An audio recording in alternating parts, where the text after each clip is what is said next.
എല്ലാവർക്കും നമസ്കാരം. ഞാൻ അശ്വിൻ. നിങ്ങളൊക്കെ ഗൂഗിൾ ജെമിനി എന്ന AI പോയിട്ട് നിങ്ങളുടെ ഫോട്ടോ അപ്ലോഡ് ചെയ്ത് കൊടുത്തിട്ട് നല്ല ഭംഗിയുള്ള സാരി ഉടുത്ത ഫോട്ടോ ആക്കുക, കുർത്തയിട്ട ഫോട്ടോ ആക്കുക, കപ്പിൾ ഫോട്ടോ മറ്റേ പഴയ ബോളിവുഡ് സ്റ്റൈലിലുള്ള സെറ്റപ്പൊക്കെ ചെയ്ത് തരിക എന്നൊക്കെ പറഞ്ഞിട്ട് ചെയ്തിട്ടുണ്ടോ? നല്ലൊരു ശതമാനം പേരോ ചെയ്തിട്ടുണ്ടാകും. വാട്സാപ്പ് സ്റ്റാറ്റസ് ഒക്കെ ഇട്ടിട്ടുണ്ടാകും അല്ലേ?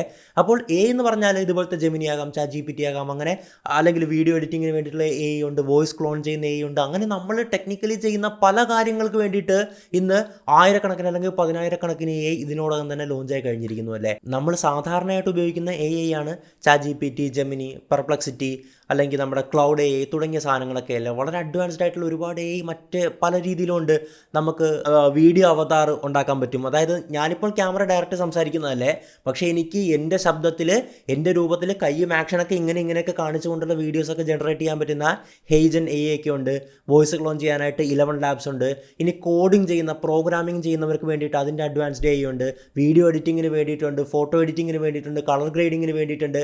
നമ്മളൊരു വീടിൻ്റെ പ്ലാൻ വരയ്ക്കണമെങ്കിൽ അതിന് വേണ്ടിയിട്ടുള്ള AI ഉണ്ട്. ഗാർഡനിങ്ങിന് വേണ്ടിയിട്ടുള്ള എങ്ങനെ ഡിസൈൻ ചെയ്യാമെന്നുള്ള AI ഉണ്ട്. അപ്പോൾ എല്ലാത്തിനും നമ്മൾ ടെക്നിക്കലി ചെയ്യുന്ന ഭൂരിഭാഗം കാര്യങ്ങൾക്കും AI വന്നു കഴിഞ്ഞു എന്ന് വേണം മനസ്സിലാക്കാനായിട്ട്. പിന്നെ സ്ക്രിപ്റ്റ് റൈറ്റിംഗ് അതൊക്കെ ChatGPTയിൽ ചെയ്യാൻ പറ്റും. മോസ്റ്റ് കോമൺ അല്ലേ. അപ്പോൾ എന്തായാലും ഇതുപോലുള്ള AI ബന്ധപ്പെട്ട് വലിയൊരു പ്രശ്നമാണ് ഇപ്പോൾ നടന്നുകൊണ്ടിരിക്കുന്നത്. മറ്റൊന്നുമല്ല, നമ്മുടെ ഈ ജെമിനി ട്രെൻഡിനെ ബേസ് ചെയ്ത് തന്നെയാണ്. എന്താണ് ഈ ജെമിനി ട്രെൻഡ് എന്ന് ആരോടും പറയേണ്ട കാര്യമില്ല. ഭയങ്കരമായിട്ടത് വൈറലായിരുന്നു. ഇപ്പോൾ ഒരു ഗേൾ ആണെങ്കിൽ ഫോട്ടോ അപ്ലോഡ് ചെയ്തിട്ട്, നമ്മളുടെ നോർമൽ ഫോട്ടോ അപ്ലോഡ് ചെയ്തിട്ട് പഴയ ചുമല സാരി കൊടുത്ത ബോളിവുഡ് സ്റ്റൈലുള്ള സൺലൈറ്റ് ഒക്കെ ഇങ്ങനെ അടിക്കുന്നു, സൺ കിസ്ഡ് എന്നൊക്കെ പറയത്തില്ല, അതുപോലത്തെ ഒരു തീം വെച്ചിട്ടുള്ള പ്രോംപ്റ്റ്. ഇനി ബോയ് ആണെങ്കിൽ ഞാൻ കണ്ടിട്ടുള്ളത് കുർത്തയൊക്കെ ഇട്ടിട്ടുള്ള അങ്ങനത്തെ തീമാണ്. പിന്നെ കപ്പിൾ ഫോട്ടോസ് ഭയങ്കര രസകരമായിട്ട് ജനറേറ്റ് ചെയ്യുന്നുണ്ട്. അപ്പോൾ പല രീതിയിൽ നമുക്ക് പ്രോംപ്റ്റ് ക്രിയേറ്റ് ചെയ്യാൻ പറ്റും കേട്ടോ. ആ പ്രോംപ്റ്റ് എടുത്ത് ChatGPTയിൽ ഇട്ടിട്ട് വേറൊരു സെറ്റപ്പ് പറഞ്ഞു കൊടുത്താൽ അതേ രീതിയിൽ ആ സെറ്റപ്പിൽ പ്രോംപ്റ്റ് വരും.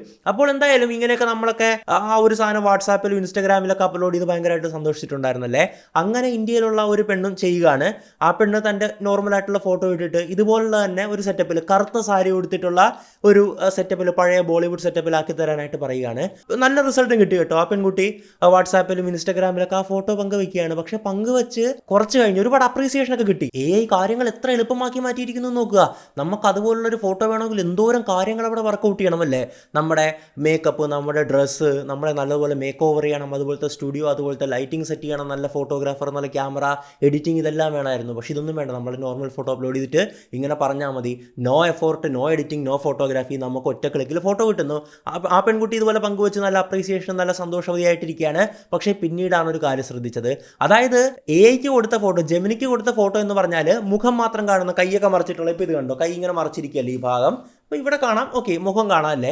അപ്പോൾ അതുപോലത്തെ ഒരു ഫോട്ടോ ആയിരുന്നു. പക്ഷേ ആ ഒരു ഫോട്ടോ ജനറേറ്റ് ചെയ്ത് വന്നിട്ടുള്ള ഔട്ട്പുട്ട് എന്ന് പറഞ്ഞാൽ ഒരു ട്രാൻസ്പെറൻറ്റ് സാരിയിലുള്ള ഒരു ഓൾഡ് ബോളിവുഡ് സെറ്റപ്പാണ്. അപ്പോൾ കൈ ഇങ്ങനെ ആ ട്രാൻസ്പെറൻറ്റിലൂടെ നമുക്ക് കൈ കാണാൻ പറ്റും. അപ്പോൾ ആ ഒരു കയ്യിൽ ഒരു മറുകൊണ്ടായിരുന്നു. ഇടത്തെ കയ്യിലായിരുന്നു. ആ പെണ്ണിൻ്റെ ഇടത്തെ കയ്യിൽ ശരിക്കും യഥാർത്ഥത്തിൽ മറുകൊണ്ട്. പക്ഷേ ആ പെണ്ണ് അപ്ലോഡ് ചെയ്ത ഫോട്ടോയിൽ ആ മറുക് കാണാൻ പറ്റൂല. അവരുടെ ഡ്രസ്സ് കവേർഡാണ് ഇതുപോലെ തന്നെ. പക്ഷേ ജെമിനി ജനറേറ്റ് ചെയ്ത ഫോട്ടോയിൽ ആ മറുക് വന്നു. ആ പെൺകുട്ടി ഇതിനെപ്പറ്റി വീഡിയോ ഇടുകയാണ്. ഇത് ഭയങ്കര ഒരു പ്രൈവസി കൺസേൺ ആണ്, ഇതെങ്ങനെ സംഭവിച്ചു തുടങ്ങിയ കാര്യങ്ങളൊക്കെ. അങ്ങനെ ഇതിനെ തുടർന്ന് വലിയ ചർച്ചകൾ ഇന്ത്യയിൽ രൂപപ്പെടുകയാണ്. എന്താണ് ജെമിനി ചെയ്തുകൊണ്ടിരിക്കുന്നത്? AI സേഫ് ആണോ? AI is far more dangerous than nukes. അതായത് ആണവായുധങ്ങളെക്കാളും വളരെ അപകടമാണ് AI എന്ന് പറഞ്ഞൊരാളുണ്ട്. മറ്റാരുമല്ല, എലോൺ മസ്ക് ആണല്ലേ. അപ്പോൾ പുള്ളിയുടെ കോട്ടൊക്കെ അങ്ങനെ ചർച്ചയാകുകയാണ്. ശരിക്കും ഇവിടെ എന്താണ് സംഭവിച്ചത്? ഈ പെൺകുട്ടിക്ക് എന്താണ് പറ്റിയത്? അതോടൊപ്പം ചില മറ്റ് കമൻ്റൊക്കെ വന്നിട്ടുണ്ടായിരുന്നു. ഇതുപോലുള്ള ടാറ്റു മറച്ചിട്ട് ഒരു പയ്യൻ ഇത് കൈയിൻ്റെ ഇവിടെ തന്നെ ഒരു ടാറ്റു ചെയ്യുകയാണ്. അത് മറച്ചിട്ടുള്ള ഫോട്ടോ ആയിരുന്നു ജെമിനിക്ക് കൊടുത്തിട്ടുണ്ടായിരുന്നത്. പക്ഷേ ഔട്ട്പുട്ട് ഫോട്ടോ വന്നപ്പോൾ അതിൻ്റെ അകത്ത് ടാറ്റു ഒക്കെ വന്നിട്ടുണ്ട്.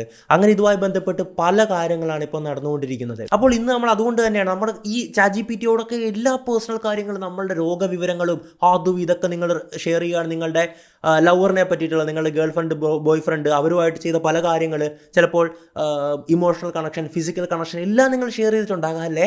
ഇതൊക്കെ മറ്റൊരാൾക്ക് വായിക്കാൻ പറ്റുമെന്ന് പറഞ്ഞാൽ നിങ്ങൾക്ക് വിശ്വസിക്കാൻ സാധിക്കുമോ? ChatGPTയുടെ ഒരു എംപ്ലോയിക്ക് ഇത് വായിക്കാൻ പറ്റുമെന്ന് പറഞ്ഞാലോ? ഞാൻ തെളിയിച്ചു തരാം. ഈ വീഡിയോയിൽ ഈ ഒരു കാര്യങ്ങളൊക്കെയാണ് സംസാരിക്കാൻ പോകുന്നത്. അപ്പോൾ ഇതുപോലുള്ള കാര്യങ്ങളൊക്കെ 10 മിനിറ്റിൽ അല്ലെങ്കിൽ ഒരു 20 മിനിറ്റിൽ അറിയണമെങ്കിൽ ഈ വീഡിയോ ഒന്ന് ലൈക്ക് ചെയ്ത് വെച്ചേക്കാൻ ശ്രമിക്കുക. അങ്ങനെ വെച്ച് കഴിഞ്ഞാൽ നിങ്ങളുടെ ഫീഡിലേക്ക് റെക്കമെൻഡേഷൻസ് ഒക്കെ വന്നോളും. അപ്പോൾ അടുത്ത വീഡിയോയും കാണാം. അടുത്ത വീഡിയോ ലൈക്ക് ചെയ്യുക. എന്തായാലും നമുക്ക് വിഷയത്തിലേക്ക് വരാം. ഇങ്ങനെ പുതിയതായി നടക്കുന്ന വാർത്തകളും കാര്യങ്ങളും ഒക്കെ നമ്മൾ അറിയാറുണ്ട്. അതോടൊപ്പം പുതിയതായി വരുന്ന നിക്ഷേപാവസരങ്ങൾ നമ്മൾ അറിഞ്ഞിരിക്കണം. അത്തരമൊരു നിക്ഷേപാവസരം ഇപ്പോൾ വന്നിട്ടുണ്ട് കേട്ടോ.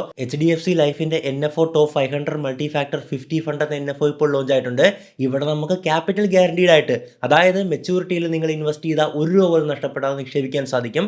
കൂടാതെ മാർക്കറ്റ് നന്നായി പെർഫോം ചെയ്യുമ്പോൾ അതനുസരിച്ചുള്ള റിട്ടേൺ നിങ്ങൾക്ക് കിട്ടുകയും ചെയ്യും. പക്ഷേ ഈ മാസം, അതായത് സെപ്റ്റംബർ 30 വരെ മാത്രമേ നിങ്ങൾക്ക് ഈ NFOയിൽ നിക്ഷേപിക്കാൻ സാധിക്കത്തുള്ളൂ. ഈ NFOയെ കുറിച്ച് കൂടുതൽ അറിയാനും നിക്ഷേപിക്കാനുള്ള ലിങ്ക് ഡിസ്ക്രിപ്ഷൻ ബോക്സിലും കമന്റ് ബോക്സിലും കൊടുത്തിട്ടുണ്ട്. നിങ്ങളെ കൊണ്ടാവുന്ന എത്ര വലിയ തുകയും ഈ NFOയിൽ നിക്ഷേപിക്കാൻ സാധിക്കുന്നതാണ്. NAV 10 രൂപയാണ്. ഈ NFOയുടെ ഇൻഡെക്സ് തുടക്കം മുതൽ 21%, കഴിഞ്ഞ 5 വർഷത്തിൽ 28.1% CAGR റിട്ടേൺസ് ആണ് നൽകിയിട്ടുള്ളത്. മികച്ച റിട്ടേൺ നൽകിയിട്ടുള്ള ഈ ഇൻഡെക്സിനെ തന്നെയാണ് HDFC ലൈഫ് ഈ NFOയിലൂടെ റെപ്ലിക്കേറ്റ് ചെയ്യുന്നത്. കൂടാതെ മാസ പ്രീമിയത്തിന്റെ 120 ഇരട്ടി ലൈഫ് കവറും നിങ്ങൾക്ക് ലഭിക്കും. പിന്നെ വർഷം 2.5 ലക്ഷം രൂപ വരെ നിക്ഷേപിക്കുന്നവർക്ക് അതിൽ നിന്നും കിട്ടുന്ന ലാഭത്തിന് ഭാവിയിൽ ടാക്സ് നൽകേണ്ടി വരില്ല. പ്രവാസികൾക്കൊക്കെ കഴിയുമെങ്കിൽ മാസം 18,000 രൂപയൊക്കെ വെച്ച് നിക്ഷേപിക്കാൻ സാധിച്ചാൽ 2 കോടിയൊക്കെ റിട്ടേൺ സാധ്യതയും ഇവിടെ പറയുന്നുണ്ട്. പിന്നെ മറക്കണ്ട, സെപ്റ്റംബർ 30 വരെയാണ് ഈ NFOയിൽ ഇൻവെസ്റ്റ് ചെയ്യാൻ അവസരം ഉണ്ടായിരിക്കുക. അതായത് ഇനി വെറും 4 ദിവസം കൂടി മാത്രം. ഡിസ്ക്രിപ്ഷനിലും കമന്റ് ബോക്സിലും കൊടുത്തിട്ടുള്ള ലിങ്കിലൂടെ മലയാളത്തിൽ കസ്റ്റമർ കെയർ സേവനവും ലഭിക്കും. വേണമെങ്കിൽ അവരുടെ ഏജന്റ് വീട്ടിൽ വന്നിട്ടും സംസാരിക്കുകയും ചെയ്യും കേട്ടോ. അല്ലെങ്കിൽ സ്ക്രീനിൽ ഇപ്പോൾ കാണുന്ന ഈ QR കോഡ് സ്കാൻ ചെയ്താലും മതി. How much safe is AI എത്രത്തോളം സുരക്ഷിതമാണ്? എപ്പോഴും നമുക്ക് തോന്നാറുള്ള ഒരു തോട്ടാണല്ലേ. എന്തായാലും ഈ ഒരു പെൺകുട്ടിയുടെ കേസ് പറയുവാണെങ്കിൽ, ആ പെൺകുട്ടിയുടെ പേര് ജാലക് ഭൗനാനി എന്നാണ്. അപ്പോൾ ആ പെൺകുട്ടി, ഞാൻ നേരത്തെ പറഞ്ഞതുപോലെ തന്നെ, ഈ ഒരു ട്രെൻഡിനെ ബേസ് ചെയ്തുകൊണ്ട് ആ പെൺകുട്ടി ഒരു ഫോട്ടോ അപ്ലോഡ് ചെയ്യുകയാണ്. അപ്ലോഡ് ചെയ്ത ഫോട്ടോ എന്ന് പറഞ്ഞാൽ ഒരു പച്ച, അതിനെന്താ, ഒരു ചുരിദാർ പോലുള്ള ഒരു ഡ്രസ്സാണ് ഇട്ടിരിക്കുന്നത്. അപ്പോൾ അത് അപ്ലോഡ് ചെയ്തിട്ട് ജെമിനിയോട് പറയുകയാണ്, ഇത് മറ്റേ ഒരു കറുത്ത സാരി ഉടുത്ത ഓൾഡ് ബോളിവുഡ് സ്റ്റൈൽ ഉണ്ടല്ലോ, ട്രാൻസ്പെറൻറ്റ് സാരി, മറ്റേ സൂര്യപ്രകാശം അടിക്കുന്നു, ഷാഡോ പതിയുന്നു മുഖത്ത്, മറ്റേ സൺ കിസ്ഡ് ആയിട്ടുള്ള തീം, അതായിരുന്നു കൊടുത്തിട്ടുണ്ടായിരുന്നത്. അങ്ങനെ പെൺകുട്ടി കൊടുക്കുകയാണ്. ആ പെൺകുട്ടി അപ്ലോഡ് ചെയ്ത ഫോട്ടോ എന്ന് പറഞ്ഞാൽ പച്ച ചുരിദാർ പോലത്തെ ഒരു സാധനമാണ്. അപ്പോൾ കൈ മറച്ചിരിക്കുകയാണ്. കൈയുടെ ഈ പോർഷൻ ഒരു കാരണവശാലും കാണാൻ പറ്റില്ല. പക്ഷേ അതിൻ്റെ ഔട്ട്പുട്ട് വന്നപ്പോൾ, അതായത് ഇപ്പോൾ ജെമിനി വന്നിട്ടുള്ള ഒരു മോഡലുണ്ട്, നാനോ ബനാന, നമ്മൾ ക്യാമറയിൽ എടുത്തതാണോ അതോ AI ക്രിയേറ്റ് ചെയ്ത ഫോട്ടോ ആണോ എന്ന് തിരിച്ചറിയാൻ പോലും പറ്റാത്ത അത്രത്തോളം പെർഫെക്ഷനാണ് ആ ഒരു സാധനം ജനറേറ്റ് ചെയ്യുന്നത്. പണ്ടൊരു 2-3 വർഷം മുമ്പൊക്കെ AI ജനറേറ്റ് ചെയ്യുന്ന ഫോട്ടോസ് എന്നൊക്കെ പറഞ്ഞാൽ നമുക്ക് കുറച്ചെങ്കിലും മനസ്സിലാകുമായിരുന്നു. അതിൻ്റെ ടെക്സ്ചർ, അതിൻ്റെ കളർ തുടങ്ങിയ കാര്യങ്ങളൊക്കെ വെച്ചിട്ട് നമ്മളും ഈ ഗെയിമിങ്ങിലേക്ക് ഗ്രാഫിക്സിൽ അതൊക്കെ പോലെയായിരുന്നു ഇരുന്നിട്ടുണ്ടായിരുന്നത്. അൾട്രാ ഗ്രാഫിക്കലായിരുന്നു ആ ഒരു ഇമേജ്. പക്ഷേ എന്നാൽ ഇപ്പോൾ AI ഇമേജുകൾ അൾട്രാ റിയലിസ്റ്റിക് ആയി മാറുകയാണ്. അത് ഏറ്റവും നല്ല ഉദാഹരണമാണ് ഈ നാനോ ബനാന എന്ന് പറയുന്ന മോഡൽ ജെമിനിയിലുള്ളത്. അപ്പോൾ അത് വെച്ചാണ് നമ്മളുടെ ഈ സാധനങ്ങളൊക്കെ റണ്ണാകുന്നത്. എന്തായാലും ആ പെൺകുട്ടി ഇതുപോലെ തന്നെ പ്രോംപ്റ്റൊക്കെ കൊടുക്കുകയാണ്. പ്രോംപ്റ്റ് മറ്റേ ഞാൻ പറഞ്ഞല്ലോ ഓൾഡ് ബോളിവുഡ് സ്റ്റൈലാണ്. നല്ല അപ്രീസിയേഷനൊക്കെ കിട്ടി. പക്ഷേ പിന്നീടാണ് ശ്രദ്ധിക്കുന്നത്, ഈ മറച്ചു വെച്ച കൈയാണ്, അതിൻ്റെ അകത്ത് മറുക കാണാൻ പറ്റില്ല. ലെഫ്റ്റ് കൈയിലാണ് കേട്ടോ, ഇടത്തെ കൈയിലാണ്. പക്ഷേ ജനറേറ്റ് ചെയ്ത് തന്ന ഫോട്ടോയിൽ ഇടത്തെ കൈയിൽ കൃത്യഭാഗത്ത് ആ മറുകൊണ്ട്. അങ്ങനെ ഇതൊരു പ്രൈവസി കൺസേൺ ആയിട്ട് പറഞ്ഞുകൊണ്ട് ഈ ജാലക് ഭവനാനി വീഡിയോ ഇടുകയാണ്, ഇൻസ്റ്റാഗ്രാമിൽ വീഡിയോ ഇടുകയാണ്. അപ്പോൾ വീഡിയോ ഇട്ടപ്പോഴേക്കും ഒരുപാട് കമൻറ്റുകൾ വരികയാണ്, പല പോസിബിലിറ്റീസും പറയുകയാണ് ഇതെങ്ങനെ സംഭവിച്ചു എന്നുള്ളത്. ആ പെൺകുട്ടി ഇതൊരു പ്രൈവസി കൺസേൺ ആയിട്ടായിരുന്നു പറഞ്ഞിട്ടുണ്ടായിരുന്നത്. ഒന്നാമത്തത്, ചിലർ പറയുന്നത് ക്രിട്ടിസൈസ് ചെയ്യുകയാണ്, നിങ്ങൾ ഉഡായിപ്പ് കാണിച്ചതാണ്, നിങ്ങൾ തന്നെ മനഃപൂർവ്വം ജെമിനിയോട് പറഞ്ഞതാണ്, ഇടത്തെ കൈയിൻ്റെ ആ ഒരു ഷോൾഡർ ഭാഗത്തായിട്ടൊരു മറുക് വെച്ച് കൊടുക്കാൻ പറഞ്ഞതാണ്. രണ്ടാമത്തെ അഭിപ്രായം, ഇത് ജസ്റ്റ് ഒരു കോയിൻസിഡൻസ് ആണ്, യാദൃശ്ചികമായിട്ട് വന്നൊരു കാര്യമാണ്, അതിൻ്റെ അകത്ത് വലിയ രീതിയിൽ അത്ഭുതപ്പെടാനൊന്നുമില്ല, അങ്ങനെയൊക്കെ സംഭവിക്കാറുണ്ട്. ചിലപ്പോൾ 1000-1 അതിനുള്ള സാധ്യത, എന്നാലും ആ ഒന്നെന്നുള്ള സാധ്യത അവിടെ നിലനിൽപ്പുണ്ടല്ലോ, അത് ആർക്കെങ്കിലും സംഭവിക്കുമല്ലോ, അത് നിങ്ങൾക്കായിരിക്കും സംഭവിച്ചത് എന്നൊക്കെ പറയുന്ന രീതിയായിരുന്നു ഉണ്ടായിരുന്നത്. മൂന്നാമത്തെ അഭിപ്രായം എന്തെന്നാൽ, താങ്കൾ ജെമിനിയിൽ ഇതിനു മുമ്പ് പല ഫോട്ടോസും ക്രിയേറ്റ് ചെയ്തിട്ടുണ്ടാകാം. ആ ഫോട്ടോസിലൊക്കെ അത് ക്രിയേറ്റ് ചെയ്യാനായിട്ട് താങ്കൾ സ്ലീവ്ലെസ് ആയിട്ടുള്ള, കൈ കാണിച്ചുകൊണ്ടുള്ള, ഈ ഭാഗം കാണിച്ചുകൊണ്ടുള്ള ഒരു ഫോട്ടോ അപ്ലോഡ് ചെയ്തിട്ടുണ്ടാകാം. അപ്പോൾ ജെമിനി ഇതെല്ലാം ഓർത്ത് വയ്ക്കുന്നുണ്ടല്ലോ, അതിൽ നിന്നായിരിക്കും, അതായത് previous uploaded photos to Gemini, അതിൽ നിന്ന് ജെമിനി മെമ്മറൈസ് ചെയ്തിട്ട് ക്രിയേറ്റ് ചെയ്തൊരു ഫോട്ടോ ആയിരിക്കാം ഇതെന്നുള്ളതായിരുന്നു മൂന്നാമത്തെ അഭിപ്രായം. അതായത് നമ്മൾ ജെമിനിയിൽ ഒന്നെങ്കിൽ ഇപ്പോൾ പല ഫോട്ടോസ് ഉണ്ടാക്കാൻ കൊടുത്തിരിക്കാം, ഇപ്പോഴിനി അല്ലെങ്കിൽ പോലും നമ്മൾ പണ്ടെപ്പോഴോ ജസ്റ്റ് ഒരു ഫോട്ടോ അപ്ലോഡ് ചെയ്തിട്ട് അതിൻ്റെ പുറകിൽ ഒരാൾ നടന്നു പോകുന്നുണ്ട്, നല്ല ഫോട്ടോയാണ്, അപ്പോൾ ഒരാളിങ്ങനെ നടന്നു പോകുന്നുണ്ട്, ആ ഒരാളെ മാറ്റിത്തരാമോ എന്ന് ചോദിച്ചുകൊണ്ട് നമ്മളൊരു ഫോട്ടോ അപ്ലോഡ് ചെയ്ത് വെച്ചിട്ടുണ്ടാകാം. അതിൻ്റെ അകത്ത് സ്ലീവ്ലെസ് ആയിരിക്കാം. അപ്പോൾ ആ ഫോട്ടോ എന്നൊക്കെ അതിൻ്റെ മെമ്മറി കിടക്കുകയല്ല, അങ്ങനെ വന്നതായിരിക്കാം എന്നുള്ളതായിരുന്നു മൂന്നാമത്തെ അഭിപ്രായം. ഇനി നാലാമത്തെ അഭിപ്രായം എന്ന് പറഞ്ഞാൽ, താങ്കളുടെ ഗൂഗിൾ അക്കൗണ്ടിൻ്റെ DPയോ അല്ലെങ്കിൽ ഗൂഗിൾ ഫോട്ടോസിലുള്ളതോ ഡ്രൈവിലുള്ള കാര്യങ്ങളൊക്കെ ആയിരിക്കാം എന്നൊക്കെയുള്ള സംഭവങ്ങളായിരുന്നു വന്നിട്ടുണ്ടായിരുന്നത്. ഇനി അഞ്ചാമത്തെ അഭിപ്രായമായിട്ട് പറയുവാണെങ്കിൽ, അത് കുറച്ച് സീരിയസ് ആയിട്ടുള്ള സംഭവമാണ്. നമ്മുടെ ഈ ജെമിനി ഫുൾ ഇൻ്റർനെറ്റിൽ തിരഞ്ഞിട്ട് നമ്മളുമായിട്ട് റിസംബ്ലൻസ് ഉള്ളൊരു ഫോട്ടോ സെർച്ച് ചെയ്തിട്ട് അതുമായിട്ട് ക്ലോസ്ലി മാച്ച് ചെയ്യുന്ന ഒരു സാഹചര്യമുണ്ട് എന്നുള്ളത് ഞാൻ അഞ്ചാമത്തതിനെ പറ്റി ഡീറ്റെയിൽ ആയിട്ട് പിന്നെ പറയാം. എന്തായാലും ഈ സാധനം ഇത്രയും ചർച്ചയും വിവാദമൊക്കെ ആയപ്പോൾ, അതായത് ഞാൻ ഫസ്റ്റ് പോയിന്റിൽ പറയാൻ വിട്ടുപോയൊരു കാര്യമുണ്ട്. ഇപ്പോൾ കുറേ പേര് പറഞ്ഞല്ലോ, ഇത് നിങ്ങൾ തന്നെ മനഃപൂർവ്വം കൊടുത്ത് പബ്ലിസിറ്റി സ്റ്റണ്ടിന് വേണ്ടി ക്രിയേറ്റ് ചെയ്തതാണെന്നുള്ളത്. അതിൻ്റെ അകത്ത് അവർ പറഞ്ഞിട്ടുണ്ടായിരുന്നത് നിങ്ങളുടെ ഇടത്തെ കയ്യിലാണ് ഈ ഒരു മറുകുള്ളത്, പക്ഷേ ജെമിനിയിലെ ഫോട്ടോയിൽ വലത്തെ കയ്യിലാണ്, അതായത് കൈ മാറിപ്പോയി എന്ന് പറയുന്നൊരു സാധനം, ഇടത്തോ വലത്തോ എന്തായാലും കൈ മാറിയാണ് വന്നിരിക്കുന്നത് എന്നുള്ളൊരു സാധനമായിരുന്നു അവർ ചൂണ്ടിക്കാണിച്ചിട്ടുണ്ടായിരുന്നത്. പക്ഷേ പെൺകുട്ടി രണ്ടാമത് ഇതിനെല്ലാം മറുപടിയായിട്ടൊരു വീഡിയോ ഇടുകയാണ്. അതിലെ പെൺകുട്ടി പറഞ്ഞത്, ഞാനെടുത്ത വീഡിയോയിലുള്ള ഞാൻ ആദ്യമിട്ട വീഡിയോ എന്ന് പറയുന്ന ഒരു സെൽഫി ക്യാമറ റെക്കോർഡ് ചെയ്തിട്ടുള്ള വീഡിയോ ആണ്. അത് മിററായിട്ടാണ് വന്നിട്ടുള്ളത്. അത് ശരിയാണ്, നമ്മൾ സെൽഫി ക്യാമറ വീഡിയോ റെക്കോർഡ് ചെയ്യുമ്പോൾ സെറ്റിങ്സിൽ പോയിട്ട് മിററിൻ്റെ ആ സെറ്റിങ്സ് മാറ്റി കൊടുത്തില്ലെങ്കിൽ എല്ലാം നമ്മൾ കണ്ണാടിയിൽ കാണുന്ന പോലെ ആയിരിക്കും വരുന്നതല്ലേ. അപ്പോൾ ആ പെൺകുട്ടി രണ്ടാമത്തെ വീഡിയോ ഇട്ടപ്പോൾ അത് കറക്റ്റ് ആയിട്ടുണ്ട്, ശരിയാണ്, ഇപ്പുറത്തെ കൈ തന്നെയാണ് അത് വന്നിട്ടുള്ളത്. അപ്പോൾ അതൊക്കെ ആ ഒരു കാര്യം ആ പെൺകുട്ടി ക്ലാരിഫൈ ചെയ്യുകയാണ്. രണ്ടാമത്തതായിട്ട് ആ പെൺകുട്ടി പറഞ്ഞിട്ടുണ്ടായിരുന്നത്, ഈ മറുക മനഃപൂർവ്വം കൊടുക്കാനായിട്ടുള്ള പ്രോംപ്റ്റ് ഒന്നും ഞാൻ കൊടുത്തില്ല എന്നും പറഞ്ഞിട്ട് ആ പെൺകുട്ടി അപ്ലോഡ് ചെയ്ത ഫോട്ടോ, ഉപയോഗിച്ച പ്രോംപ്റ്റ്, അതിൻ്റെ റിസൾട്ട് ഫോട്ടോ, ഇതിൻ്റെ സ്ക്രീൻ റെക്കോർഡിങ്, സ്ക്രീൻഷോട്ട് അല്ല സ്ക്രീൻ റെക്കോർഡിംഗ് ആയിട്ട് തന്നെ കാണിക്കുകയാണ്. അപ്പോൾ അതിൽ നിന്നാണ് എനിക്ക് മനസ്സിലായിട്ടുണ്ടായിരുന്നത് ആ പെൺകുട്ടി ഒരു പച്ച ചുരിദാർ അല്ലെങ്കിൽ കുർത്ത ടൈപ്പ് ഡ്രസ്സൊക്കെയാണ് ഇട്ടിട്ടുള്ളത്, ഔട്ട്പുട്ട് ഇതാണെന്നൊക്കെയുള്ള കാര്യങ്ങളൊക്കെ മനസ്സിലായിട്ടുണ്ടായിരുന്നത്. അപ്പോൾ അത് മിറർ ഇമേജ് ആണ്. രണ്ടാമത്തത് പെൺകുട്ടി പ്രോംപ്റ്റിൽ കള്ളത്തരമൊന്നും ചെയ്തിട്ടില്ല. ഇനി മൂന്നാമത്തെ കാര്യം പറയുവാണെങ്കിൽ, പ്രീവിയസ്ലി ആ പെൺകുട്ടി അവകാശപ്പെടുന്നതാണ്, ഇത് നമുക്കറിയില്ല, പ്രീവിയസ്ലി ജെമിനിയിലേക്ക് ഒരു തരത്തിലുള്ള ഫോട്ടോസ് അപ്ലോഡ് ചെയ്തിട്ടില്ലെന്നാണ് പറയുന്നത്. അത് ഇതുപോലുള്ള ഫോട്ടോ മോഡിഫിക്കേഷൻ ആകാം, അല്ലെങ്കിൽ മറ്റുള്ള കാര്യങ്ങൾക്കാകാം. ഇതുവരെ തൻ്റെ ഫോട്ടോസ്, അതും പ്രത്യേകിച്ച് കൈയില്ലാത്ത ഫോട്ടോസ് അപ്ലോഡ് ചെയ്ത് കൊടുത്തിട്ടില്ല. ജെമിനിയിൽ ഞാൻ അപ്ലോഡ് ചെയ്ത് കൊടുത്തിട്ട് ജെമിനിക്ക് ആ കാര്യം അറിയത്തില്ല എന്നുള്ളൊരു സംഭവത്തിലാണ് ആ പെൺകുട്ടി ഉറച്ചു നിൽക്കുന്നത്. നാലാമതായിട്ട് പറഞ്ഞിട്ടുണ്ടായിരുന്നത്, ഗൂഗിൾ അക്കൗണ്ടുകളിൽ ഇപ്പോൾ നമ്മുടെ ജിമെയിൽ എടുത്ത് നോക്കിയാൽ ഫോട്ടോ കാണും, നമ്മുടെ യൂട്യൂബ് ചാനലിൽ അവിടെ നമുക്ക് ഫോട്ടോ കാണുമല്ലോ, ഗൂഗിൾ അക്കൗണ്ടിൽ എവിടെ നോക്കിയാലും ഒരേ ഫോട്ടോ ആണുള്ളത്. അതുപോലെ ഗൂഗിൾ ഫോട്ടോസിലോ ഗൂഗിൾ ഡ്രൈവിലോ ഒന്നും താൻ പേഴ്സണൽ ഫോട്ടോസ്, പ്രത്യേകിച്ച് ഈ സ്ലീവ്ലെസ് ആയിട്ടുള്ളതൊന്നും അപ്ലോഡ് ചെയ്ത് വെച്ചിട്ടില്ല. ആ പെൺകുട്ടി ഇതുമായി ബന്ധപ്പെട്ട് മൊത്തം കൂടെ 5 ഗൂഗിൾ അക്കൗണ്ടിൻ്റെ സ്ക്രീൻഷോട്ട് കാണിക്കുന്നുണ്ട്. അപ്പോൾ അതിലൊന്നും ഡി പി ഇല്ലാത്ത അക്കൗണ്ടുകളാണ് കാണിക്കുന്നത്. അപ്പോൾ ഇതൊന്നും എനിക്ക് വിശ്വസിക്കാൻ പറ്റുന്നില്ല. ഒരു അക്കൗണ്ടിലെങ്കിലും പോലും ആരെങ്കിലുമൊക്കെ ഡി പി ഇട്ട് വയ്ക്കൂലേ? അറിയില്ല. ഞാൻ പറഞ്ഞു, ഇതൊക്കെ നമ്മൾ ക്ലെയിം ചെയ്യുന്ന കാര്യങ്ങളാണ് ഞാൻ ചർച്ച ചെയ്യുന്നത്. എന്തായാലും ഈ രണ്ടാമത് പോസ്റ്റ് ചെയ്ത വീഡിയോയിൽ ജാലക്ക് തൻ്റെ ഭാഗമെല്ലാം ക്ലിയർ ചെയ്യുകയാണ്. ഇത്രയാണ് സംഭവം. ഇതുമായി ബന്ധപ്പെട്ടിട്ടാണ് ബാക്കി ചർച്ചകളും കാര്യങ്ങളൊക്കെ നടന്നു പോയിട്ടുണ്ടായിരുന്നത്. പക്ഷേ ശരിക്കും ഇവിടെ എന്താണ് സംഭവിച്ചിരിക്കാൻ സാധ്യത? ഒന്നാമത്തെ പോസിബിലിറ്റി എന്ന് പറഞ്ഞു കഴിഞ്ഞാൽ, അത്രത്തോളം റെയർ ആയിട്ടുള്ളൊരു കോൺഫിഡൻസ്. ഒരിക്കലും നമ്മൾ 1,00,000 എന്നൊക്കെ പറയത്തില്ലേ, 1,00,000 1,00,000 ഒരാൾക്കത് സംഭവിക്കാൻ സാധ്യതയുണ്ടല്ലോ അല്ലേ. ആ 1,00,000 മാറിക്കൂടെ എന്നുള്ള തോട്ടിൽ നിന്ന് ചിന്തിക്കുമ്പോൾ അത്രയും വലിയ ഒരു കോൺഫിഡൻസ് വരില്ലേ. ആ ഒരു യാദൃച്ഛികത ഇവിടെ സംഭവിച്ചിരിക്കാം എന്നുള്ളതാണ് ഒന്നാമത് നമുക്ക് എടുത്തു പറയാൻ പറ്റുന്നത്. രണ്ടാമത്തെ വശമാണ് നമ്മൾ ശ്രദ്ധിക്കേണ്ടത്. അതായത് കേവലം ഇതിൻ്റെ ഒരു കാരണം ഒറ്റ ഉത്തരത്തിലേക്കല്ല നമ്മൾ എത്തുന്നത്, മറിച്ച് AI എന്ന് പറയുന്നത് ഡെവലപ്പായി വരുന്നത് ഒരു കുട്ടിയെ പോലെയാണ്. നമുക്ക് പെട്ടെന്ന് അങ്ങോട്ട് അവരുടെ ചിന്താഗതിയോ കാര്യങ്ങളോ ഒന്നും അങ്ങോട്ട് മനസ്സിലാകുന്നില്ല. ലൈക്ക് ഞാൻ പറയുവാണെങ്കിൽ, ഇപ്പോൾ യന്തിരൻ സിനിമ നിങ്ങൾ കണ്ടിട്ടുണ്ടാകുമല്ലേ. AI എന്താണെന്ന് ആദ്യമായിട്ടൊക്കെ നമ്മുടെ ഇത്രയും ഡീറ്റെയിൽ ആയിട്ട് കാണിച്ചൊരു ഇന്ത്യൻ സിനിമ അത് തന്നെയാണ്. അതിൻ്റെ മോശം വശം എങ്ങനെയാണ് സംഭവിക്കുന്നത് എന്നൊക്കെ ഉള്ളതല്ലേ.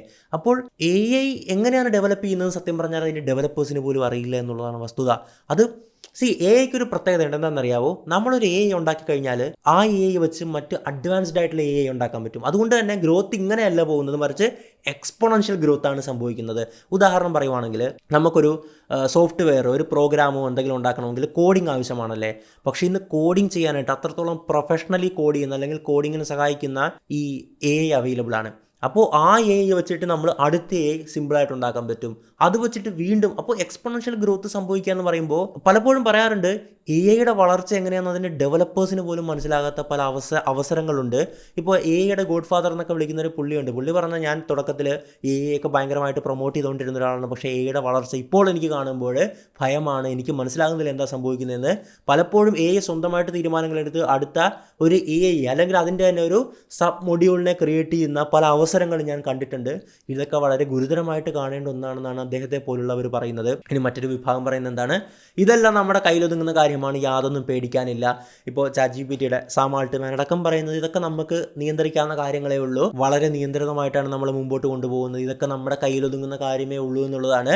അതിനപ്പുറത്തേക്ക് നമ്മൾ ഈ ഫിക്ഷണൽ നോവൽസിലൊന്നും കാണുന്ന പോലെ തന്നെ, ഇപ്പോൾ യന്തിരൻ സിനിമയിലൊക്കെ കാണുന്ന പോലെ തന്നെ ഒന്നും സംഭവിക്കില്ല എന്നുള്ളതാണ് ഒരുപാട് മറ്റൊരു ഗ്രൂപ്പിൻ്റെ വാദങ്ങളല്ലേ. അതായത് ഒരു കാലത്ത് ഓർമ്മയുണ്ടോ, ഞാനൊക്കെ 4ാം ക്ലാസ്സിലൊക്കെ പഠിക്കുമ്പോൾ നമ്മൾ എഴുതുന്ന എസ്സേ ടോപ്പിക് എന്ന് പറയുന്നത് advantages and disadvantages of internet എന്നുള്ളതാണ്. ഇപ്പോൾ ആ ചോദ്യത്തിന് എന്തെങ്കിലും പ്രസക്തി ഉള്ളതായിട്ട് നിങ്ങൾക്ക് തോന്നുന്നുണ്ടോ?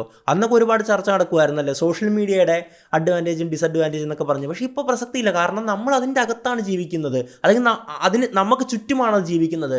നമ്മുടെ ഒരു ജീവിതത്തിൽ നിന്ന് അവോയ്ഡ് ചെയ്യാൻ പറ്റാത്തൊരു സാധനമാണ്. നമുക്കതിനെ ഉൾക്കൊണ്ടുകൊണ്ട് ജീവിക്കാൻ പറ്റുമെന്നുള്ളതേ ഉള്ളൂ. അല്ല അതിനപ്പുറത്തേക്കുള്ള ചർച്ചകൾ നടത്തിയിട്ട് കാര്യമില്ലല്ലേ. അപ്പോൾ ഇൻ്റർനെറ്റ് നല്ലതാണോ അല്ലേ എന്നുള്ളൊരു ചർച്ചയ്ക്ക് പ്രസക്തി ഉണ്ടോ എന്ന് നിങ്ങൾക്ക് തോന്നുന്നുണ്ടോ? അതുപോലെ തന്നെ ആ ഒരു ഫേസിൽ അന്ന് ചർച്ച ചെയ്ത ആ ഒരു കാലഘട്ടത്തിലാണ് നമ്മളിപ്പോൾ ChatGPT അല്ലെങ്കിൽ AI മൊത്തത്തിലുള്ള AI പ്രശ്നമാണോ അല്ലേ എന്നും പറഞ്ഞ് നമ്മളിങ്ങനെ ചർച്ച ചെയ്തുകൊണ്ടിരിക്കുന്നതെന്നാണ് എനിക്ക് തോന്നുന്നത്. ഇനി ഈ മറുക വന്ന എങ്ങനെയാണെന്നുള്ളൊരു 5ാമത്തെ കാര്യം ഡീറ്റെയിൽഡ് ആയിട്ട് പറയാമെന്ന് ഞാൻ പറഞ്ഞിട്ടുണ്ടായിരുന്നല്ലേ. അതാണ് നമ്മൾ നോക്കേണ്ടത്. നമ്മൾ സിംപ്ലി നമ്മളുടെ ഫോട്ടോ ജെമിനിയിലേക്കോ അല്ലെങ്കിൽ മറ്റ് ChatGPTയോ ഏതെങ്കിലും ഒരു AIയിലേക്ക് അപ്ലോഡ് ചെയ്തു. അതിനുശേഷം നമ്മൾ ഫോട്ടോ ജനറേറ്റ് ചെയ്യാൻ ആവശ്യപ്പെടുകയാണ്. അപ്പോൾ അതിൻ്റെ ബാക്ക്ഗ്രൗണ്ടിൽ എന്താണ് സംഭവിക്കുന്നത് നമുക്കറിയില്ല. ജസ്റ്റ് അതിൻ്റെ ഒരു മെഷീൻ്റെ അകത്ത് തന്നെ ജനറേറ്റ് ചെയ്യുന്നതായിരിക്കും എന്നാണ് നമ്മൾ വിചാരിക്കുന്നതല്ലേ. പക്ഷെ അങ്ങനെ ആയിരിക്കില്ല. ഞാൻ പണ്ട് കണ്ട ഒരു വീഡിയോ ക്ലിപ്പുണ്ട്. ഒരു പുള്ളി ഇങ്ങനെ സംസാരിക്കുന്നതാണ്. ഞാൻ ഇപ്പോൾ ഓർത്തെടുത്ത് പറയുന്നതാണ് ഈ നിമിഷം. ഓക്കെ, അതായത് നമ്മൾ ChatGPTയോട് നമുക്ക് ഇമേജ് ജനറേറ്റ് ചെയ്ത് തരാൻ ആവശ്യപ്പെട്ട് കഴിഞ്ഞാൽ ഒരുപാട് ഇമേജ് ഉണ്ടാക്കി തരുമല്ലോ അല്ലേ. പക്ഷേ നമ്മളൊരു ക്ലോക്കിൻ്റെ അല്ലെങ്കിൽ ഒരു വാച്ച് എന്ന് പറഞ്ഞാൽ വാച്ച് ക്ലോക്ക് എന്ന് പറഞ്ഞാൽ അനലോഗാണ്. മിനിറ്റ്, സെക്കൻഡ്, പിന്നെ അവർ സൂചി അല്ലേ. ഈ 3 സൂചിയുള്ള സാധാരണ വാച്ചും ക്ലോക്കും ഇല്ലേ, അതൊരു സ്പെസിഫിക് സമയം മാത്രമേ നമുക്ക് ഉണ്ടാക്കി തരത്തുള്ളൂ. കാരണം ഇൻ്റർനെറ്റിലും ഉള്ള ക്ലോക്കിൻ്റെയും വാച്ചിൻ്റെയും ഫോട്ടോസിലൊക്കെ ഭൂരിഭാഗം ആ സമയമാണെന്നൊക്കെ ഉള്ളൊരു കൺസെപ്റ്റായിരുന്നു പറഞ്ഞിട്ടുണ്ടായിരുന്നത്. കാരണം ഇതൊക്കെ റെഫർ ചെയ്യുന്നത് ChatGPT ആയാലും ജെമിനി ആയാലും അൾട്ടിമേറ്റ്ലി റെഫർ ചെയ്യുന്നത് ഇൻ്റർനെറ്റിനെയാണ്. ഇൻ്റർനെറ്റിൽ നിന്നാണ് അതിൻ്റെ കാര്യങ്ങളൊക്കെ പഠിച്ചിട്ട് നമുക്ക് തിരിച്ച് ഔട്ട്പുട്ട് എടുത്ത് വരുന്നത്. നമ്മൾ ഓൾഡ് ബോളിവുഡ് സ്റ്റൈൽ, പഴയകാല ബോളിവുഡ് നടിമാരെ പോലെ ഫോട്ടോ വേണമെന്നൊക്കെ പറയുമ്പോൾ എന്താ ചെയ്യുന്നത്? ഇൻ്റർനെറ്റിൽ തിരയുകയാണ്. അല്ലാതെ ChatGPTക്കോ ജെമിനിക്കോ എങ്ങനെ അറിയാം? അതിന് സ്വന്തമായിട്ടല്ല ഡാറ്റ ഉള്ളത്, ഇൻ്റർനെറ്റിൽ ഉള്ള ഡാറ്റയാണ് അത് എടുക്കുന്നതല്ലേ. അപ്പോൾ നമ്മളൊരു ഫോട്ടോ അപ്ലോഡ് ചെയ്ത് കൊടുത്തിട്ട് അത് പ്രോസസ്സ് ചെയ്യുമ്പോൾ അവിടെ എന്തൊക്കെയാണ് സംഭവിച്ചിരിക്കുന്ന സാധ്യത എന്തെന്ന് പറഞ്ഞാൽ, ഓക്കെ നമ്മൾ ബോളിവുഡ് സെറ്റപ്പിലാണ് പറഞ്ഞിട്ടുള്ളത്, അപ്പോൾ അത് സെർച്ച് ചെയ്യും. അതോടൊപ്പം നമ്മുടെ ഫോട്ടോ അല്ലേ, നമ്മുടെ ഫോട്ടോയ്ക്ക് മാച്ചിങ് ആയിട്ടുള്ള എന്ത് ഡാറ്റയാണ് നെറ്റിലുള്ളതെന്ന് നോക്കും. അപ്പോൾ ഒരു ഇന്ത്യൻ ലുക്കാണോ ഏഷ്യൻ ലുക്കാണോ, അതിൽ ഇന്ത്യൻ ആണോ ആ ഒരു സൗത്ത് ഏഷ്യ വരുന്നതാണോ. അതിനുശേഷം നമ്മളിപ്പോൾ പരമാവധി നമ്മളുടെ ഫേസിനോട് ക്ലോസ് റിസംബ്ലൻസ് ഉള്ള ഫോട്ടോസ് കംപ്ലീറ്റ് സെർച്ച് ചെയ്യും. അതായത് ഇപ്പോൾ നമ്മുടെ ഇൻസ്റ്റഗ്രാമൊക്കെ പബ്ലിക് ആണെങ്കിൽ നമ്മളുടെ പേര് ഗൂഗിൾ സെർച്ച് ചെയ്ത് കഴിഞ്ഞാൽ ആ ഇൻസ്റ്റഗ്രാമിൽ നിന്നുള്ള ഔട്ട്പുട്ട് നമ്മുടെ ഗൂഗിൾ ഇമേജസിൽ കാണാൻ പറ്റും. പോട്ടെ, ടിക്ടോക്ക്, നിങ്ങളൊക്കെ പഴയ ടിക്ടോക്ക് അക്കൗണ്ട് ഉള്ളവരല്ലേ, നിങ്ങളുടെ പേരൊരു പക്ഷേ ഗൂഗിളിൽ പോയിട്ട് സെർച്ച് ചെയ്ത് കഴിഞ്ഞാൽ നിങ്ങളുടെ ടിക്ടോക്ക് അക്കൗണ്ടിൽ നിന്നുള്ള ഫോട്ടോസ്, ആ ഒരു വീഡിയോയുടെ തമ്മിലുണ്ടല്ലോ ഫോട്ടോ ആയിട്ടുള്ളത്, അതിപ്പോഴും അവിടെ കിടക്കുന്നുണ്ടാവും. ഞാൻ എൻ്റെ ഫോട്ടോ കുറച്ച് മുമ്പ് സെർച്ച് ചെയ്ത് നോക്കി, ഇതുമായി ബന്ധപ്പെട്ട് തന്നെ. അപ്പോൾ ഇവിടെ ടിക്ടോക്ക് ബാൻ ചെയ്തെങ്കിൽ പോലും മതി എന്നുള്ള സാധനങ്ങളൊക്കെ ഗൂഗിൾ പുൾ ഔട്ട് ചെയ്ത് കാണിക്കും. കാരണം ഗൂഗിളിന് ബാൻ ഇല്ലല്ലോ, ഗൂഗിളിന് സെർച്ച് ചെയ്യാമല്ലോ അതിൻ്റെ അകത്തല്ലേ. അപ്പോൾ നമ്മൾ ഈവൻ പണ്ട് ടിക്ടോക്കിൽ അപ്ലോഡ് ചെയ്ത വീഡിയോ പോലും ഈ ഒരു മറുക് വരാൻ കാരണമായി മാറിയിട്ടുണ്ടാകും. ഞാൻ പറഞ്ഞ അതാണ്, കംപ്ലീറ്റ് റിസംബ്ലൻസ്. അതുപോലെ തന്നെ ഗൂഗിൾ ഫോട്ടോസ് നമ്മൾ എവിടെയൊക്കെ നമ്മുടെ ഡാറ്റ ഉണ്ടോ അതൊക്കെ ആയിട്ട് സെർച്ച് ചെയ്ത് പരിശോധിച്ച് നോക്കിയിട്ട് അതുപോലൊരു സാധനം ക്രിയേറ്റ് ചെയ്ത് തരാൻ ഇതുപോലുള്ള AIs ശ്രമിക്കും. AIയുടെ ഏറ്റവും വലിയൊരു പ്രശ്നം എന്താണെന്ന് അറിയാവോ? അത് കറക്റ്റ് ആ ഒരു എന്തിനു കാണിച്ചൊരു സീനുണ്ടായിരുന്നു. ആ ഒരു ചിട്ടി റോബോട്ട് തീപിടുത്തത്തിൽ പെട്ടൊരു പെൺകുട്ടിയെ രക്ഷിക്കാൻ പോകുമ്പോൾ ആ പെൺകുട്ടി വസ്ത്രമില്ലാതെ നിൽക്കുവാണല്ലോ. അതിനെ പബ്ലിക്കിലേക്ക് ഡയറക്റ്റായിട്ട് എടുത്തുകൊണ്ട് വരികയാണ്. കാരണം ഇമോഷൻസ് ഇല്ല, ഹ്യൂമാനിറ്റി, മനുഷ്യത്വം ഇല്ല, അങ്ങനെയുള്ള സംഭവങ്ങളൊക്കെ ഉണ്ടല്ലേ. ഇത് തന്നെയാണ് ഏറ്റവും വലിയ പ്രശ്നം. അതോടൊപ്പം ഈ കൊല്ലുക എന്ന് പറയുന്ന കമാൻഡ് കൊടുക്കുമ്പോൾ വേറൊരാളെ കൊല്ലാനായിരിക്കും, പക്ഷേ കൊല്ലുക എന്ന് കേട്ട് മുമ്പിൽ നിൽക്കുന്ന ആൾക്കാരെ കൊല്ലാൻ ശ്രമിക്കുന്നു.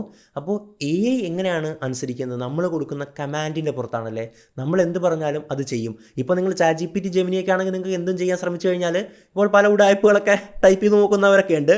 ഇത് കമ്മ്യൂണിറ്റി ഗൈഡ്ലൈൻസിന് വിരുദ്ധമാണെന്ന് പറയും. പക്ഷേ കംപ്ലീറ്റ് അൺസെൻസേർഡ് ആയിട്ടുള്ള AIs ഉണ്ട്. നിങ്ങൾക്കറിയാവോ? ഞാൻ പേരൊന്നും പറയുന്നില്ല, സെർച്ച് ചെയ്തെടുക്കണമെങ്കിൽ എടുത്തോ. ടോട്ടലി അൺസെൻസേർഡ് ആയിട്ടുള്ള AIs ഉണ്ട്.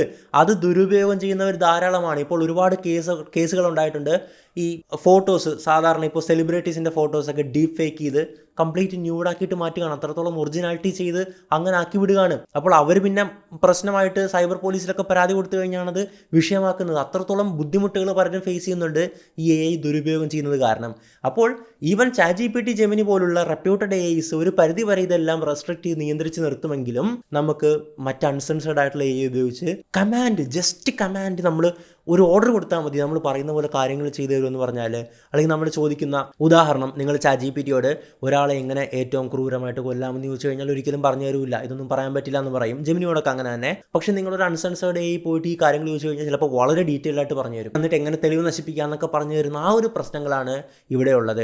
ഇനി ഞാനൊരു കുറച്ച് കാര്യങ്ങൾ പറയാം. അതായത് AI ഉപയോഗിക്കുന്ന നമ്മളെല്ലാവരും അറിഞ്ഞിരിക്കേണ്ട, പക്ഷേ നമുക്ക് അറിയാൻ ഒട്ടും സാധ്യതയില്ലാത്തൊരു കാര്യമാണ് ഇത്. നിങ്ങൾ ChatGPT-യോട് തന്നെ ചോദിച്ചു നോക്കും, ChatGPT തന്നെ പറയും. ഞാൻ ChatGPT-യോട് തന്നെ ചോദിച്ചു, നിങ്ങൾ കുറച്ച് രഹസ്യങ്ങൾ, നിങ്ങളുടെ രഹസ്യങ്ങൾ എനിക്ക് പറഞ്ഞു തന്നെ, ഞങ്ങൾക്കറിയാത്ത കുറച്ച് കാര്യങ്ങളെന്ന് പറഞ്ഞപ്പോൾ അത് പറഞ്ഞു തന്നത്, ഒന്നാമതായിട്ട് ഹ്യൂമൻ റിവ്യൂ സ്റ്റിൽ പോസിബിൾ. അതായത് നമ്മൾ ചാറ്റ് ചെയ്യുന്ന കാര്യങ്ങളുണ്ടല്ലോ, നമ്മൾ കാമുകൻ്റെ കൂടെയും കാമുകിയുടെ കൂടെയും ചെയ്ത കാര്യങ്ങൾ, നമ്മളുടെ മനസ്സിലുള്ള കാര്യങ്ങൾ, നമ്മളുടെ അസുഖങ്ങൾ, അതും ഇതും എല്ലാം ആരും കാണില്ല എന്നൊക്കെ പറഞ്ഞായിരിക്കുമല്ലോ നമ്മൾ ChatGPT-യോടൊക്കെ സംസാരിക്കുകയും ഫോട്ടോ കൊടുക്കുകയും ഒക്കെ ചെയ്യുന്നത്.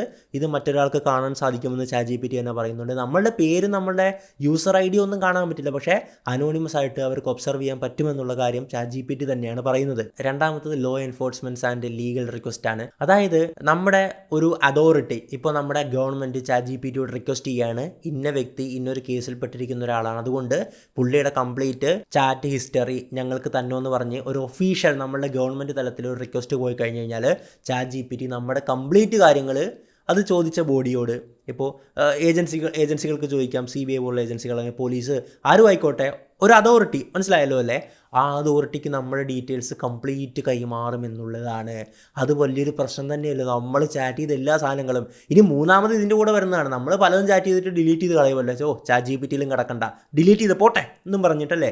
പക്ഷേ ഡിലീറ്റ് ചെയ്ത് കഴിഞ്ഞാൽ പല ലോഗുകളും സാധനങ്ങളും അവിടെ തന്നെ ഉണ്ടെന്ന് ChatGPT പറയുന്നു. അതായത് ChatGPT തന്നെ പറയുന്നു, നിങ്ങൾ ചാറ്റ് ഡിലീറ്റ് ചെയ്താലും അത് മാസങ്ങളോളമോ വർഷങ്ങളോളമോ അവിടെ കിടക്കും. ഇനി ഇതെല്ലാം ഒരു റിക്കവറി റിക്വസ്റ്റ് വന്നാൽ, അതായത് ഡിലീറ്റ് ചെയ്ത കാര്യമാണ്, പക്ഷേ ഗവൺമെൻറ് റിക്വസ്റ്റ് ചെയ്യാൻ ഇന്ന ആളുടെ ക്രിമിനലാണ്, ഡാറ്റ എടുക്കണം, റിക്കവർ ചെയ്യണമെന്ന് പറഞ്ഞാൽ നമ്മൾ ഡിലീറ്റ് ചെയ്ത പോലും അവർക്ക് റിക്കവർ ചെയ്തെടുക്കാൻ പറ്റുമെന്നും സമ്മതിക്കുന്നുണ്ട്. അടുത്തതാണ് ഏറ്റവും ഗുരുതരമായിട്ടുള്ളൊരു കാര്യം, റിസ്ക് ഓഫ് ഇൻസൈഡർ ആക്സസ്. അതായത് കമ്പനികളുടെ പോളിസിയൊന്നും പ്രകാരം അവർ ഡയറക്റ്റായിട്ട് നമ്മളുടെ ചാറ്റ് വായിക്കുന്നില്ല, അനോണിമസ് ആയിട്ട് വായിക്കാനുള്ള ഒരു സെറ്റപ്പിലാണ് അവർ ചെയ്യുന്നതല്ലേ. പക്ഷേ എല്ലാ കമ്പനീസിലും നല്ല മനുഷ്യരാണോ? ഈ ലോകത്തുള്ള എല്ലാം നല്ല മനുഷ്യരാണോ? അല്ല. അപ്പോൾ അവിടെയുള്ള ഈ ക്രൂക്കഡായിട്ടുള്ള അല്ലെങ്കിൽ അമ്മാതിരി ചിന്താഗതിയുള്ള എംപ്ലോയീസൊക്കെ ഉണ്ടെങ്കിൽ അവർക്ക് അത്രത്തോളം ലെവലിലുള്ള, ഇപ്പോൾ പല എംപ്ലോയീസിനും പല ആക്സസ് ലെവലുകളായിരിക്കും ഉള്ളതല്ലേ. അപ്പോൾ ഒരു ഹൈ പൊസിഷനിൽ ഇരിക്കുന്ന ഒരാൾക്ക് ചിലപ്പോൾ ഇതിലേക്കൊക്കെ ആക്സസ് ഉള്ളൊരു വ്യക്തിയായിരിക്കും. അപ്പോൾ അങ്ങനത്തെ ഒരാൾ മോശപ്പെട്ട ഒരാളാണെങ്കിൽ പലരെയും ടാർഗറ്റ് ചെയ്ത് അവരുടെ ചാറ്റൊക്കെ വായിക്കാൻ പറ്റും, അവർ സംസാരിച്ചിട്ടുള്ള എല്ലാ കാര്യങ്ങളും കാണാൻ പറ്റും, ഡിലീറ്റ് ചെയ്തതും അല്ലാത്തതും എന്നൊക്കെയുള്ള. അപ്പോൾ അകത്തിന്നൊരുത്തൻ മോശക്കാരനാണെങ്കിൽ നമ്മൾ പെട്ടു. ഇത് വലിയൊരു കൺസേൺ ആണ്. പ്രധാനമായിട്ടും ഇത് അമേരിക്കയിലൊക്കെ ഉള്ളവരെയാണ് ബാധിക്കുന്നത്. കാരണം മെയിനായിട്ടുള്ള അമേരിക്കൻ എംപ്ലോയീസ് ആണല്ലോ. അതുകൊണ്ട് തന്നെ ഇപ്പോൾ അവരുടെ ഗേൾ ഫ്രണ്ടോ ബോയ് ഫ്രണ്ടോ ഒക്കെ ChatGPT-യിൽ ചെയ്യുന്ന കാര്യങ്ങളൊക്കെ ഇവർ മോണിറ്റർ ചെയ്ത് കഴിഞ്ഞാൽ പ്രശ്നമല്ലേ, അങ്ങനെയൊക്കെ സംഭവിക്കാൻ സാധ്യതയുണ്ട്. അടുത്തത് ഷാഡോ പ്രൊഫൈലിംഗ് ത്രൂ മെറ്റാഡാറ്റ എന്നുള്ളതാണ്. ഇപ്പോൾ നിങ്ങൾ വിചാരിക്കും പേഴ്സണൽ ഇൻഫോർമേഷനൊക്കെ കൊടുത്താലല്ലേ പ്രശ്നമുള്ളൂ, അതൊന്നും കൊടുക്കാതിരുന്നു കഴിഞ്ഞാൽ ഞാൻ സേഫ് അല്ലേ എന്ന്. അല്ല, എങ്കിൽ കൂടിയിട്ട് ഈ ChatGPT പോലെയുള്ള AIs നിങ്ങളെ മോണിറ്റർ ചെയ്യും. നിങ്ങളുടെ IP ലൊക്കേഷൻ, നിങ്ങളുടെ ടൈപ്പിംഗ് സ്പീഡ്, നിങ്ങളുടെ ഡിവൈസിൻ്റെ ഫിംഗർ പ്രിൻ്റ്, അതായത് നിങ്ങൾ കമ്പ്യൂട്ടറാണോ ഫോണാണോ അതിൻ്റെ മോഡൽ തുടങ്ങിയ കാര്യങ്ങളൊക്കെ നോട്ട് ചെയ്യും. അതോടൊപ്പം റൈറ്റിംഗ് സ്റ്റൈല്, നിങ്ങളുടെ ഭാഷാരീതി, നിങ്ങൾ ഇംഗ്ലീഷാണ് ഉപയോഗിക്കണമെങ്കിൽ എത്രത്തോളം വൈദഗ്ധ്യത്തോടെയാണ് ഉപയോഗിക്കുന്നത്, മലയാളമാണെങ്കിൽ അല്ലെങ്കിൽ ഏത് ലാംഗ്വേജാണ് യൂസ് ചെയ്യുന്നത്, ഈ കാര്യങ്ങളൊക്കെ ഉപയോഗിച്ചുകൊണ്ട് ഒരു ഷാഡോ പ്രൊഫൈല് നിങ്ങളുടെ പേരിൽ ChatGPT ക്രിയേറ്റ് ചെയ്യും. അതോറിറ്റീസ്, അതായത് അധികാരികൾ റിക്വസ്റ്റ് ചെയ്ത് കഴിഞ്ഞ് കഴിഞ്ഞാൽ ഇതും കൈമാറാൻ സാധ്യതയുണ്ട്. അതോടൊപ്പം കണ്ടൻറ് ഫ്ലാഗിങ് വരുന്നുണ്ട്. ഇപ്പോൾ നിങ്ങൾ കൂടുതലും അതിൻ്റെ അകത്ത് ചാറ്റ് ചെയ്യുന്ന അല്ലെങ്കിൽ അതിൻ്റെ അകത്ത് ക്രിയേറ്റ് ചെയ്യുന്നത് സെൻസിറ്റീവ് ആയിട്ടുള്ള ടോപ്പിക്സ് ആണ്. അതായത് violence, extremism, health, sexual content ഒക്കെ ആണെങ്കിൽ നിങ്ങളെ ഫ്ലാഗ് ചെയ്യും. ഫ്ലാഗിങ് ചെയ്തുകൊണ്ട് അവിടെ നമുക്ക് ഡയറക്റ്റ് കാണുകയോ അല്ലെങ്കിൽ അവർ നമ്മളെ മോശക്കാരായിട്ട് തരംതിരിക്കുകയൊന്നുമില്ല. പക്ഷേ അതോറിറ്റീസ് റിക്വസ്റ്റ് ചെയ്താൽ ഈ ഫ്ലാഗ് ചെയ്ത യൂസേഴ്സിനെ പെട്ടെന്ന് തിരിച്ചറിഞ്ഞ് അവരുടെ കാര്യങ്ങളൊക്കെ പരിശോധിച്ച് അങ്ങനെ കൊടുക്കുകയും ചെയ്യും. അതായത് AIയുടെ ഉള്ളിൽ നടക്കുന്ന കാര്യങ്ങൾ ഭയങ്കരമാണ്. ഇനി മെറ്റാഡാറ്റയുടെ ഒരു കാര്യം പറഞ്ഞപ്പോൾ ഞാനൊരു പോയിന്റ് വിട്ടുപോയത്, നമ്മൾ ഫോട്ടോ എടുക്കുമ്പോൾ അതിൻ്റെ അകത്ത് മെറ്റാഡാറ്റ ഉണ്ട്, ഏത് ഫോണിലാണ്, ഏത് ലെൻസാണ് തുടങ്ങിയ കാര്യങ്ങളൊക്കെ. ജിയോ ടാഗ് ഓൺ ആണെങ്കിൽ എവിടെ നിന്നാണ് എടുത്തത് എന്നുള്ള ലൊക്കേഷൻ വരെ ആ ഒരു ഫോട്ടോയോടൊപ്പം ഉണ്ടായിരിക്കുമല്ലോ. നമ്മൾ ഈ സാധനമാണ് ഇതിലേക്കൊക്കെ അപ്ലോഡ് ചെയ്ത് കൊടുക്കുന്നത്. അപ്പോൾ നമ്മുടെ ലൊക്കേഷൻ ബേസ് ചെയ്ത് ഈ ജെമിനിക്കൊക്കെ സാധനം ക്രിയേറ്റ് ചെയ്യാം. അങ്ങനെ സംഭവിക്കുക, അത് ഞാൻ ചിന്തിച്ചില്ലല്ലോ അല്ലേ. അതായത് നമ്മൾ ഫോട്ടോ അപ്ലോഡ് ചെയ്യുമ്പോൾ നമ്മുടെ ഫോട്ടോയിൽ ജിയോ ടാഗ് ഉണ്ട്, പെട്ടെന്ന് തന്നെ ഇന്ന സ്ഥലത്തുള്ള ഒരു യൂസറാണ്, ഓക്കെ നമ്മൾ കേരളത്തിൽ നിന്ന് അപ്ലോഡ് ചെയ്യുന്നത്, കേരളത്തിൽ നിന്നുള്ള ഗേൾസിൻ്റെയോ ബോയ്സിൻ്റെയോ ഫോട്ടോ എടുത്തിട്ട് അതുമായിട്ട് സെർച്ച് ചെയ്ത് നോക്കിയിട്ട് അങ്ങനെയൊക്കെ ചെയ്യാം. എന്തോരം കാര്യങ്ങളാണ് നടക്കുന്നത്. അപ്പോൾ ഇതൊക്കെയാണ് ഇതിൻ്റെ പിന്നിൽ നടക്കുന്ന കളികളെന്നുള്ളത്. എന്തായാലും ഇതിനെക്കുറിച്ചുള്ള നിങ്ങളുടെ അഭിപ്രായം എന്താണ്? ഞാൻ പറഞ്ഞ പോലെ തന്നെ AI നല്ലതാണോ ചീത്തയാണോ എന്നുള്ള ചർച്ചകൾക്കൊന്നും പ്രസക്തിയില്ല. അതെന്ന് പറഞ്ഞാൽ 2004 നമ്മൾ ഇൻ്റർനെറ്റ് നല്ലതാണോ മോശമാണോ ചർച്ച ചെയ്ത പോലെ തന്നെയാണ് ഇപ്പോഴും നമ്മൾ ചെയ്തു കഴിഞ്ഞാൽ. ഒരുപാട് വർഷങ്ങൾക്കപ്പുറം ഇതൊന്നും ഇല്ലാതെ പറ്റില്ല. ഓരോ ദിവസം ഭയങ്കരമായിട്ട് ഡെവലപ്പ് ചെയ്തുകൊണ്ടിരിക്കുകയാണ്. ഇൻ്റർനെറ്റൊക്കെ വന്നത് പതുക്കെയാണ്, ഓരോ ഘട്ടമായിട്ടാണ് വന്നത്. പക്ഷേ AI എക്സ്പോണൻഷ്യൽ ഗ്രോത്ത് ആണ്.